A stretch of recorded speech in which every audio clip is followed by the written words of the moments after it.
नमस्कार दोस्तों, स्वागत है आप सभी का इस वीडियो में। आज हम बात करेंगे बीएनएस के बारे में। जी हाँ, बीएनएस यानी कि भारतीय न्याय संहिता, जो कि आपको पूरे जितने आर्टिकल्स हैं, सभी आर्टिकल्स इसमें कवर करने की पूरी कोशिश की गई है। इसमें बात की जाए तो इसको हम पहले आईपीसी बोलते थे, इंडियन पिनल कोड। 2023 में ये नया बैरक्ट तैयार हुआ। उसके बाद अब आईपीसी को भारतीय न्याय संहिता में तब्दील कर दिया है। तो इसमें टोटल एक 358 के आसपास धाराएं हैं, ठीक है, और 20 यहाँ पे चैप्टर्स हैं। तो चलिए शुरू करते हैं बगैर किसी देरी के। इन सभी धाराओं को एक एक करके समझते हैं। हमले के लिए उकसाना, यदि हमला किया गया हो, जैसे अगर सेना को उकसाने के लिए वास्तव में हमला हो जाता है तो अपराध गंभीर बन जाता है। जैसे किसी व्यक्ति ने एक नौसेना अधिकारी को अपने कप्तान पर हमला करने के लिए उकसाया और नौसेना अधिकारी ने वास्तव में हमला कर दिया, तो यहाँ सजा का प्रावधान 7 वर्ष है। 63 क्या बोलती, सैनिक, नाविक या वायुसेना को देश छोड़ने के लिए उकसाना। अगर कोई व्यक्ति किसी सैनिक या नाव देश छोड़ने के लिए उकसाता है तो यहाँ 2 वर्ष तक का यहाँ सजा का प्रावधान दिया गया है। भगोड़े को शरण देना, यानी कि अगर कोई व्यक्ति किसी भगोड़े, सैनिक, नाविक या वायुसेना को छिपने की जगह देता है ना, तो यह अपराध होगा, सजा 2 वर्ष। पत्नी को छोड़कर, पत्नी तो वैसे भी अपने पति को शरण देती है, तो ये चीजें भगोड़े सैनिक की बात की गई है। एक सैनिक युद्ध के दौरान मैदान से भाग गया और दोस्त ने अपने घर में छिपा लिया, तो ये चीजें हैं। 65 क्या कहती है? 65 कहती है कि मास्टर की लापरवाही से व्यापारी जहाज का भगोड़ा छिप गया।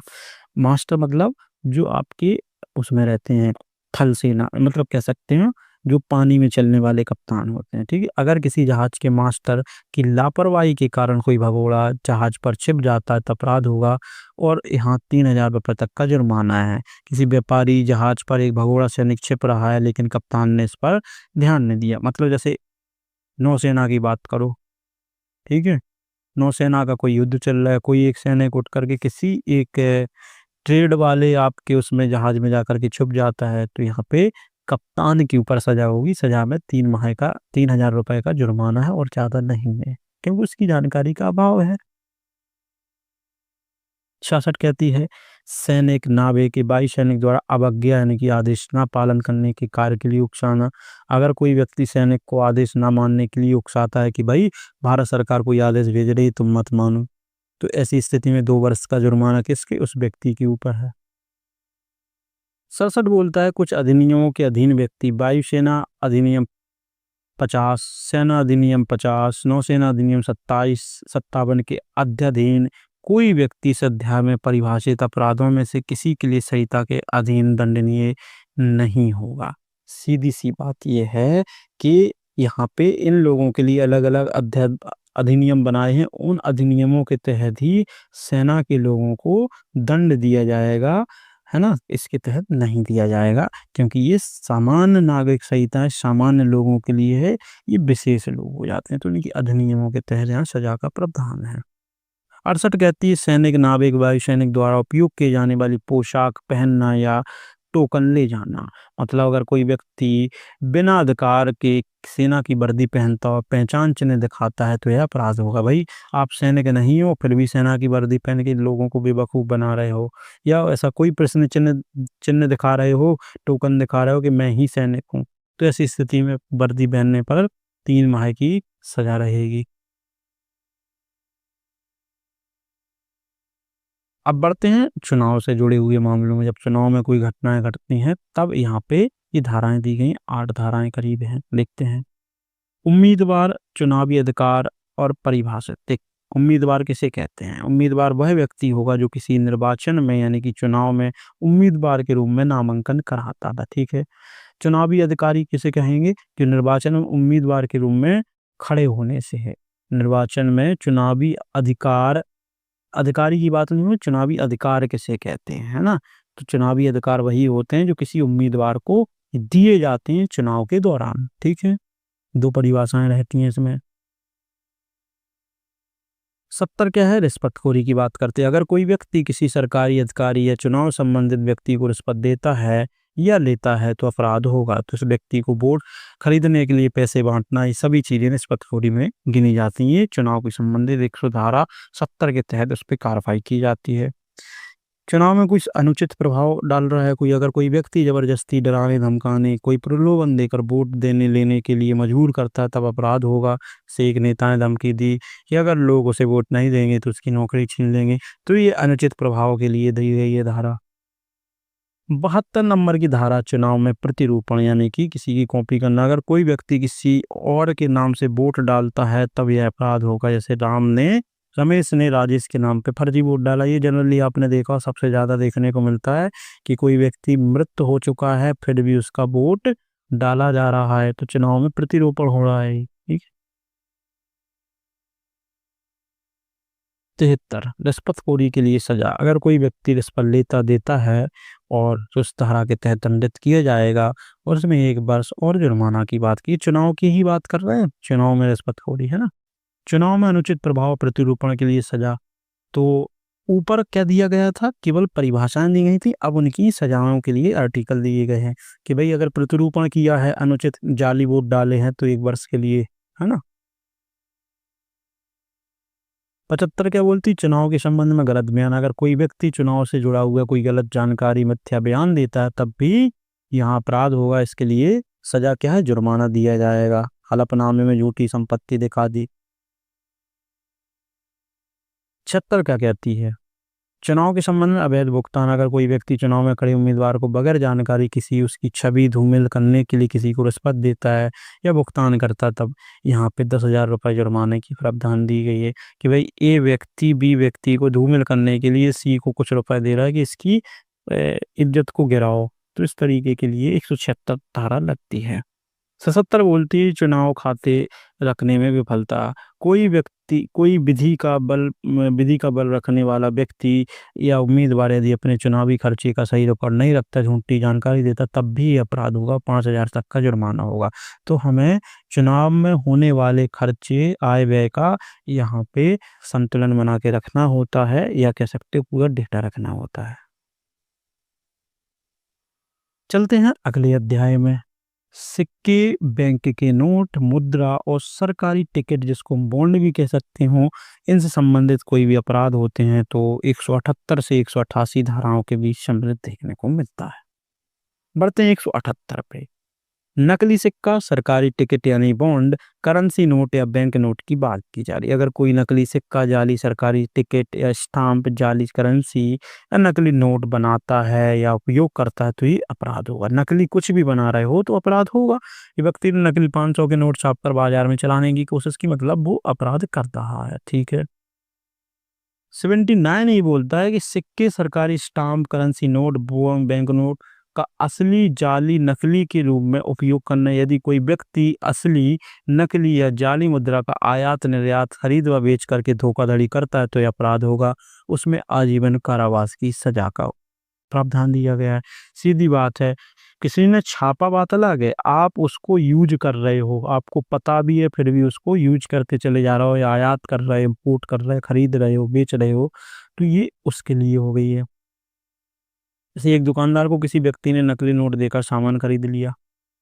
जाली सिक्के, सरकारी मोहर, करेंसी आदि, बैंक नोट का कब्जा, यानी कि किसी के पास नकली मुद्रा, सरकारी मोहर पाई जाती तो भी ये अपराध होगा। भाई किसी के पास नकली मोहर है, सरकारी कोई भी मोहर है जिसका उसके पास होना गलत माना जा रहा है, तो वो भी क्या है, 180 के तहत ट्रीट होगा, 7 साल की सजा दी जाएगी, है ना। जैसे नकली नोट निकलते हैं, किसी के पास सील्स यानी कि मोहरें निकलती हैं। 81 कहता है सिक्का, सरकारी stamp, currency note, bank note बनाने वाले, जाली बनाने के लिए उपकरण या सामग्री बनाना या रखने। सीधी सी बात है, सिक्का बनाने के लिए कोई भी ऐसी इक्विपमेंट, सामान बनाने जिससे आप फर्जी नोट छाप सको, तो ऐसी कोई भी आप उपकरण या सामग्री, जैसे डाई हुई, बैंक नोट मशीन हुई, लिखित कोई सामग्री है आपके पास पाई जाती है तो 10 वर्ष तक का यहाँ पे सजा का प्रावधान है। धारा 82 क्या बोलती है, करेंसी नोट, बैंक नोट जैसे दस्तावेज बनाना, उपयोग करना। अगर कोई व्यक्ति नकली नोट के समान दिखने वाले दस्तावेज बनाता है और उपयोग करता है तो यहाँ पे 3 से 6,000 रुपये जुर्माना है। व्यक्ति नकली चेक तैयार करके उसे असली बैंक में जमा करने की कोशिश की। 83 बोलता है सरकार को नुकसान पहुंचाने के इरादे से सरकारी स्टाम्प के पदार्थ से लेखन को मिटाना, उसका इस्तेमाल किए गए स्टाम्प को दस्तावेज से हटाना। आपने देखा होगा कोई मान लो बॉन्ड है, उस बॉन्ड में जो स्याही से कुछ सिग्नेचर लिखे हैं, किसी ने उसको हटा दिया किसी कारण से और नए तरीके से कूट कर लिया है, उसका दोबारा का प्रयोग कर लिया है, तो 183 की तरह उसके ऊपर वो होगा, ठीक है, अपराध संयुक्त होगा। किसी ने पुराने स्टाम्प के पेपर पर लिखी लिखाई मिटा करके उसको दोबारा इस्तेमाल करने की कोशिश की, ये चीज हो जाती है। 184 बोलती ज्ञात सरकारी स्टाम्प का उपयोग करना जो पहले से इस्तेमाल किया गया। अगर कोई पहले इस्तेमाल किए गए सरकारी स्टाम्प को फिर से उपयोग करता है तो यह अपराध होगा। भाई एक बार स्टाम्प उपयोग हो गया, फिर से उसको उपयोग कर रहे हैं, उस पर कुछ भी फेर बदल करके, है ना, पुराने स्टेप पर लिखी नई लिखाई कर उसे बदल। तो बात करेंगे धारा 184 की, ज्ञात सरकारी स्टाम्प का उपयोग करना जो पहले इस्तेमाल किया गया हो। समझे बात को। अगर कोई पहले इस्तेमाल किए गए सरकारी स्टाम्प को फिर से उपयोग करता है तो ये क्या हो गया है, आपका डुप्लीकेसी हो गई है ना।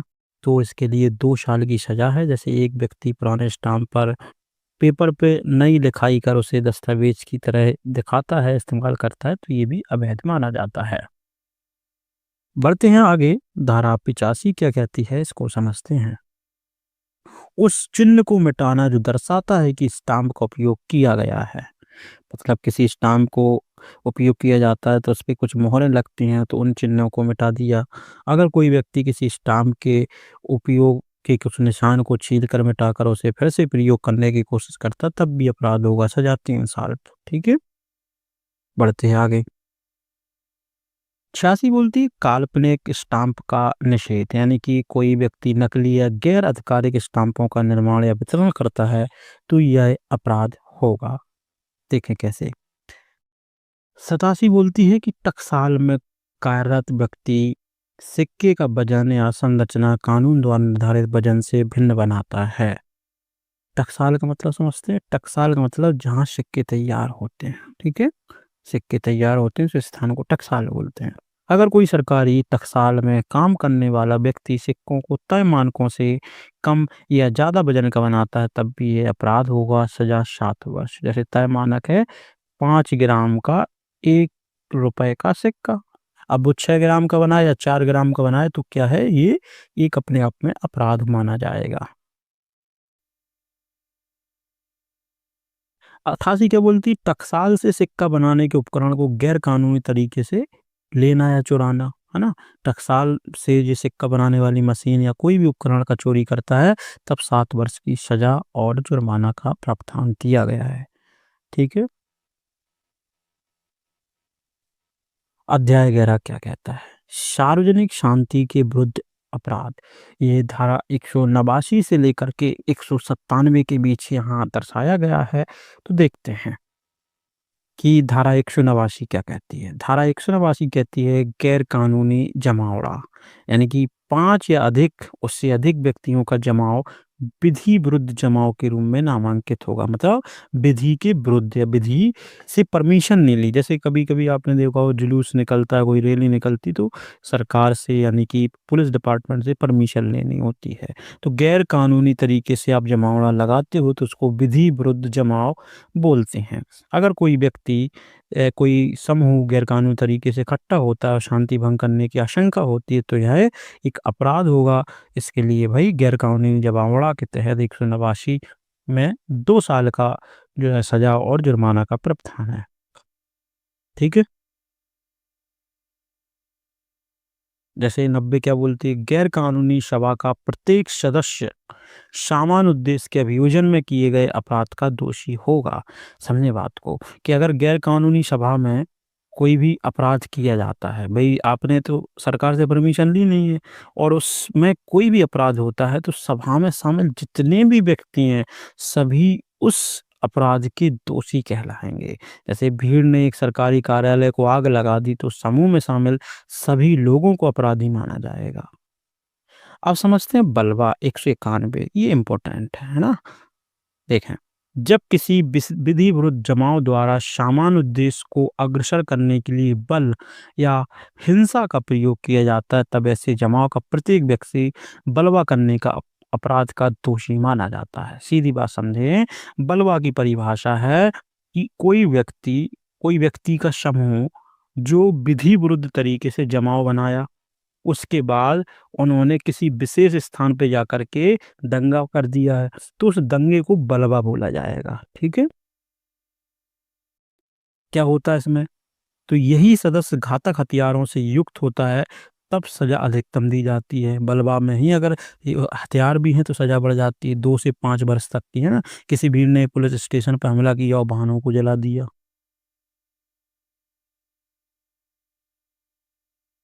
अब चलते हैं आगे, बलवा भड़काने के इरादे से जानबूझकर उकसाना। यदि बलवा किए जाए, यदि नहीं किया जाए तब भी क्या स्थिति होगी, देखते हैं। अगर कोई व्यक्ति भीड़ को बलवा करने के लिए उकसाता है और बलवा हो जाता है या नहीं भी होता है, तब भी ये अपराध होगा। ठीक है? 6 माह की सजा की बात की गई, जुर्माना भी लगेगा। धारा 13 में क्या बोलती है? उस भूमि के मालिक कब्जेदारी आदि की जिम्मेदारी है जिस पर गैरकानून सभा या दंगा होता है। सीधी सी बात है, आपकी जमीन पर गैरकानूनी तरीके से जमावड़ा हुआ है और जमावड़ा ऐसा हुआ है जिसकी वजह से दंगा हुआ है, तो आपका दायित्व था इस समय पे कि आपको पुलिस तक सूचना पहुंचानी है। नहीं पहुंचाई तो ऐसी स्थिति में आप भी दोषी होगे। ये 193 बोलती है। अगर किसी व्यक्ति की भूमि या भवन पर गैरकानूनी सभा या दंगा होता है, तो उसे रोकने का प्रयास नहीं करता है, थाने में सूचना नहीं देता, तो उस व्यक्ति को भी दंडित किया जाएगा। इसका 1000 रुपये जुर्माना दिखाया गया है। ठीक है? बलवा समझ लिए, तो आप समझते हैं दंगा। दंगा 194 में, अगर 2 या अधिक व्यक्ति सामाजिक स्थान पर आपसी झगड़े में शांति में विघ्न डालते हैं, तो यह अपराध आपका दंगा कहलाएगा। ठीक है? 2 या 2 से अधिक व्यक्ति सामाजिक स्थान पर जाकर के आपसी झगड़े की वजह से शांति में विघ्न डाल रहे हैं, तो ये दंगा हो जाएगा। तो दंगे की क्या है चीज़ कि 2 राजनीतिक दलों के समर्थकों ने आपस में मारपीट शुरू की और सार्वजनिक संपत्ति को नुकसान पहुंचाया। तो दंगा में क्या हुआ कि 2 ग्रुप थे, है ना? दंगा तब होता है जब 2 ग्रुप होते हैं, बलवा तब होता है जब दूसरा लड़ने को तैयार ही नहीं, आप जाकर के उसके ऊपर कूच करके कुछ नुकसान कर देते हो। तो इतनी सी डिफरेंशिएशन हो जाती है। 95 बोलती है, बलवा या दंगा कुछ भी करने आदि को दबाते समय लोक सेवक पर हमला करना या बाधा डालना। जैसे बलवा या दंगा को रोकने का कोशिश कर रहा है कोई लोक सेवक और उस पे हमला कर दिया उन लोगों ने, तब क्या होता है ऐसी स्थिति में? अगर कोई व्यक्ति पुलिस या अन्य सरकारी अधिकारी को बलवा या दंगा रोकने से रोकता है, तो उस पर हमला करता है, तब 3 वर्ष तक की सजा और 25,000 रुपए तक का जुर्माना प्रावधान किया गया है। धारा 96 बोलता है, किसी को धर्म, जाति, जन्म स्थान, निवास, भाषा आदि के आधार पर विभिन्न समूह के बीच दुश्मनी को बढ़ावा देना और सद्भावना बनाए रखने के लिए प्रतिकूल कार्य करना। मतलब कहने की बात है, अगर कोई व्यक्ति धर्म, जाति, भाषा आदि के आधार पर लोगों से में नफरत फैलाता है, तो यह अपराध कहलाता है। भाई, अगर इस तरीके से कोई आदमी अपराध करता है तो अपराधी कहलाएगा। 3 वर्ष की यहाँ पे सजा का प्रावधान। जैसे किसी व्यक्ति ने सोशल मीडिया पर एक धार्मिक समुदाय के खिलाफ भड़काऊ पोस्ट डाली, जिससे हिंसा भड़क उठी और आगे दंगे शुरू हो गए हैं, या कुछ भी एक प्रतिकूल प्रभाव पड़ना शुरू हो गया, तो यहाँ पे मामला 196 में दर्ज होगा। 97 बोलता है, राष्ट्रीय एकता के लिए हानिकारक आरोप या दावे। अगर कोई व्यक्ति ऐसा बयान आरोप लगाता है जो राष्ट्रीय एकता को नुकसान पहुंचाता है, विधि द्वारा स्थापित भारत के संविधान की प्रति सच्ची श्रद्धा और निष्ठा नहीं रख सकते, या भारत की प्रभुत्ता या संप्रभुत्ता अखंडता की मर्यादा नहीं बनाए रख सकते, तो ऐसी स्थिति में उधर उसको 3 साल की सजा और जुर्माना का प्रावधान। जैसे व्यक्ति ने झूठा प्रचार किया कि एक विशेष राज्य को भारत से अलग किया जा रहा है, तो ये अखंडता की बात हो रही, क्योंकि अखंड का मतलब खंड-खंड कर रहे हैं, अलग-अलग कर रहे हैं। तो ये चीज़ें क्या हो गई हैं, राष्ट्र की एकता के खिलाफ तुम कुछ ऐसे बयानबाज़ी कर रहे हो। बढ़ते आगे, लोक सेवक की बात की थी अध्याय 12 में कि लोक सेवकों द्वारा उनसे संबंधित अपराध 198 से 205 तक धाराएँ देखने को मिलती हैं। क्या है लोक सेवक? मतलब जो आप लोगों की सेवा में तत्पर कोई भी सरकारी ऑफिसर है, चाहे वो पुलिस हो, चाहे वो डॉक्टर हो, चाहे वो न्यायाधीश हो, वो लोक सेवक होते हैं। ठीक है? अब समझते हैं धारा 98 क्या बोलती है? लोक सेवक द्वारा किसी व्यक्ति को चोट पहुँचाने के इरादे से कानून की अवज्ञा करना, कानून की सीधी बात कानून तोड़ना। देखें, अगर कोई सरकारी अधिकारी जानबूझकर कानून की अवहेलना करके किसी व्यक्ति को नुकसान पहुँचाता है, तो उस लोक सेवक को 1 वर्ष की सज़ा और जुर्माना मिलेगा। ठीक है? 99 क्या बोलता है? लोक सेवक कानून के तहत निर्देश की अवज्ञा करना, मतलब कोई भी ऊपर से निर्देश आया उसको ना मानना। किसी लोक सेवा जैसे मान लो कोर्ट के किसी जज ने वही निर्देश दिया है किसी पुलिस ऑफिसर को और उसने अवज्ञा कर दिया यानी कि नहीं माना, तब स्थिति में 199 के तहत यहाँ पे अपराध माना जाएगा। ठीक है? जैसे पुलिस अधिकारी को कोर्ट ने किसी जमानत पर रिहा करने का आदेश दिया लेकिन उसने ऐसा नहीं किया, है ना? 200 क्या बोलती है? पीड़ित का इलाज ना करने पर सजा। देखें, जब कोई ऐसे किसी प्राइवेट अस्पताल का या चाहे वह केंद्रीय सरकार, राज्य सरकार, स्थानीय निकाय या किसी अन्य व्यक्ति द्वारा चलाया जा रहा है, जिम्मेदार होते हुए भारतीय नागरिक सुरक्षा संहिता यहाँ पे मतलब बीएनएसएस की बात की जो पहले क्या होती थी सीआरपीसी, है ना? ध्यान रखना कि 2023 की धारा 397 के उपबंधों का उल्लंघन करता है तो यह कारावास से जिसकी अवधि 1 वर्ष तक की हो सकेगी या दोनों से दंडित किया जाएगा।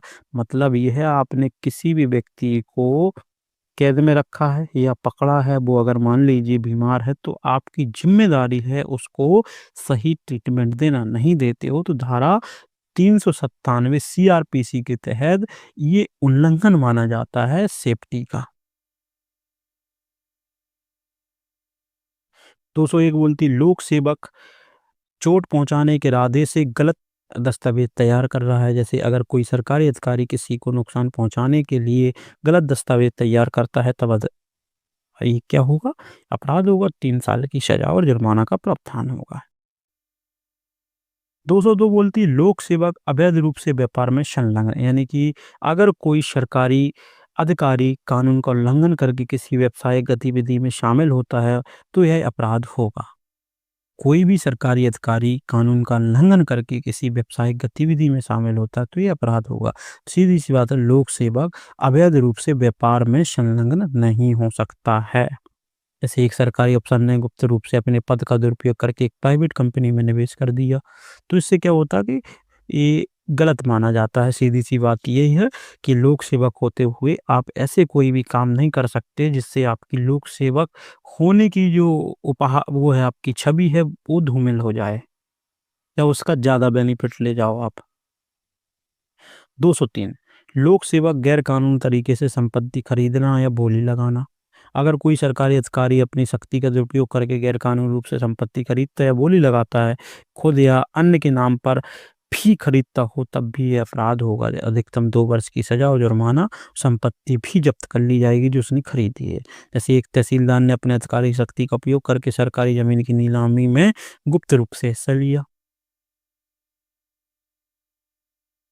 204 एक लोक सेवक का रूप धारण करना। अगर कोई व्यक्ति लोक सेवक होने का झूठा दावा करता है तब भी अपराध होगा और 6 माह का यहाँ पे सजा का प्रावधान रहेगा।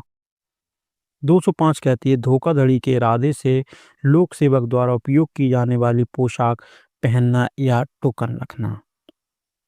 कौन से? लोक सेवक से। अभी हमने आर्मी वाला अलग पढ़ा था, ये लोक सेवक वाला ध्यान रखना है। अगर कोई व्यक्ति सरकारी अधिकारी की वर्दी पहनकर उसकी सरकारी टोकन का गलत उपयोग करके धोखाधड़ी करता है तो यहाँ पे 3 माह की सजा और 5,000 रुपये जुर्माना का प्रावधान दिया गया है।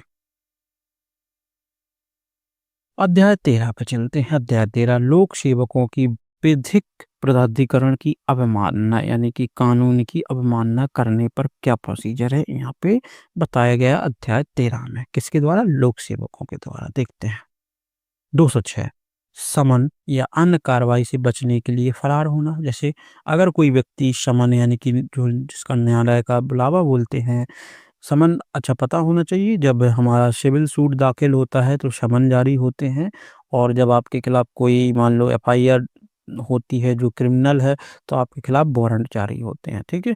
तो न्यायालय का बुलावा या अन्य कानूनी कार्रवाई से बचने के लिए भाग जाता है तो यह अपराध होगा। अधिकतम सज़ा 6 माह की और कारावास के साथ कुछ जुर्माना। सीधी-सी बात है कि भई किसी भी व्यक्ति के द्वारा इस तरीके की कोई गतिविधि करती है जिससे आप सरकारी किसी भी पत्र या किसी भी सरकारी ऑर्डर के विरोध में आ जाते हो, तो उस समय पे ये स्थिति देखने को मिलती है। तो 206 ये बोलती है कि अब आपने समन आपका आया, आपने देखा, उसके बाद आप भाग जाते हो, तो इस चीज़ पे भी आपको 6 माह अतिरिक्त कारावास भुगतना पड़ेगा। 7 क्या बोलती है 200? समन या कार्रवाई की तामील को रोकना या उसके प्रकाशन को रोकना। अगर कोई व्यक्ति न्यायालय के समन या कानूनी नोटिस यानी कि तामील मतलब डिलीवरी होने से रोकता है तो यह अपराध होगा। सज़ा अधिकतम 6 माह। यानी कि पता है कि भाई कोर्ट से नोटिस निकल चुका है, पोस्ट से आने वाला है, किसी कारण से आपने पोस्ट ऑफिस में जाकर कुछ भी सेटिंग बिठा करके उसको रोक दिया है, तो भी ये क्या होगा, आपके द्वारा अपराध माना जाएगा। 208 बोलता है लोक सेवक के आदेशों के अनुपालन में गैर उपस्थिति।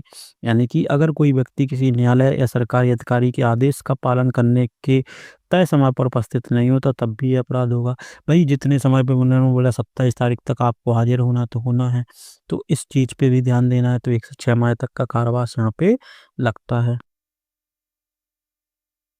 अब 209 क्या बोलती है, बीएनएसएस यानी कि जो सीआरपीसी थी कि अधिनियम की धारा 84 के तहत उद्घोषणा में जवाब में गैर उपस्थिति।